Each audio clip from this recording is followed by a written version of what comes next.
Olá, está no ar mais uma edição do Brasil em Alta.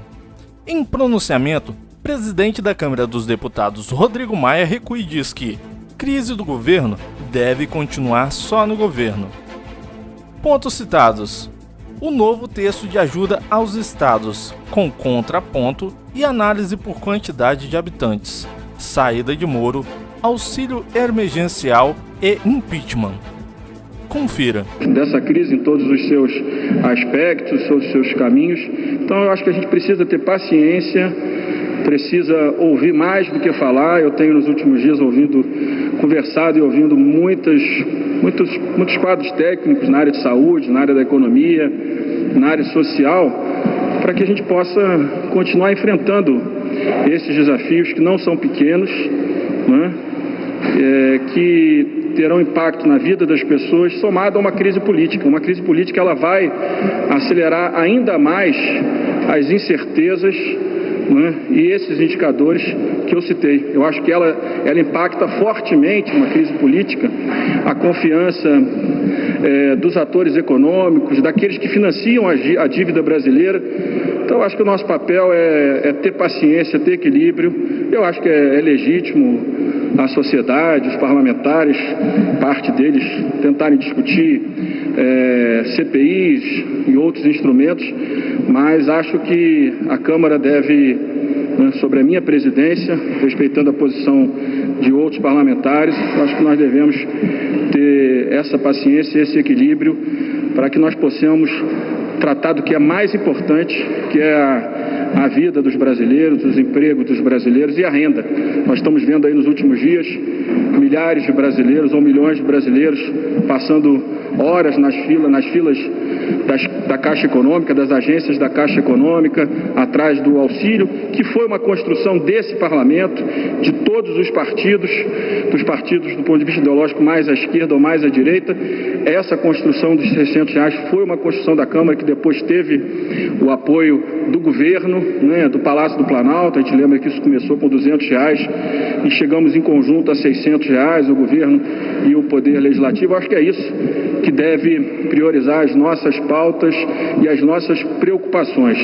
Como nós garantimos os recursos para que estados e municípios possam continuar mantendo as suas atividades de pé, como é que eles podem continuar avançando na construção de novas UTIs por enfrentamento ao coronavírus. A gente sabe que isso é essencial. No Rio agora mesmo, aquele hospital de campanha, o primeiro que ficou pronto, já vai começar a abrir 30 leitos por dia. É fundamental que isso avance rápido para que a gente não tenha um colapso no sistema de saúde no Rio e em outros estados. A gente sabe que a Amapá está com problema. O Pará agora, eu vi um vídeo do prefeito da capital muito preocupado com a situação de Belém. A gente está vendo os números em Pernambuco também, com um crescimento muito grande. São Paulo, né, com o trabalho do governador e do prefeito da capital e dos outros prefeitos, claro, de todo o estado de São Paulo. Então, eu acho que essa deve ser... Nós devemos voltar para a agenda, que eu acredito que é a agenda que preocupa todos os brasileiros. Não que os outros temas não possam existir, mas a gente precisa ter, como eu disse, paciência, ouvir, refletir, né, analisar, né, tudo aquilo que os parlamentares, que a sociedade encaminha. O que nós não podemos de forma nenhuma que o parlamento seja mais um instrumento de crise e de incertezas que infelizmente hoje tem sido gerado no nosso país. Boa tarde, presidente. Eu queria saber como é que o senhor avaliou a saída de Moro do governo nas circunstâncias de uma suposta tentativa de interferência da Polícia Federal e como é que fica o cenário político depois disso? Olha, eu acho que esse é um tema que é um problema do governo, né? Nomear, exonerar é um problema do governo. Se há problemas na forma de exonerar e de nomear, né, você inclusive já tem uma própria ação proposta pelo Procurador-Geral, pelo Dr. Aras, para que se investigue, né, essas questões. Eu acho que a Câmara deve manter o seu foco no que é principal, que é o enfrentamento ao coronavírus, né? A gente precisa ter, como eu disse, paciência, equilíbrio, para que a gente não amplie ainda mais uma crise que é do Poder Executivo e acredito que lá ela deve ficar. Aqui no Parlamento a gente deve construir as soluções. Em relação ao projeto de socorro aos estados e municípios, está tendo reunião do Alcolumbre com o ministro Paulo Guedes e depois ele vai se reunir com o presidente Bolsonaro. A gente sabe que a equipe econômica está conversando com o Senado no sentido de meio que ignorar o que a Câmara fez para tratar de um valor fixo a estados e municípios com critério, inclusive, de tamanho da população. Existe algum acordo ou uma negociação com a Câmara para poder tramitar essa proposta do governo? Eu acho que é legítimo que o Senado trabalhe e possa manter ou não, ou retificar o texto da Câmara, mas nós temos muita convicção. E nos últimos dias, a minha convicção, ela aumentou muito em relação à necessidade de garantirmos um seguro imposto, vamos chamar assim, né, a garantia da recuperação da arrecadação da atividade econômica.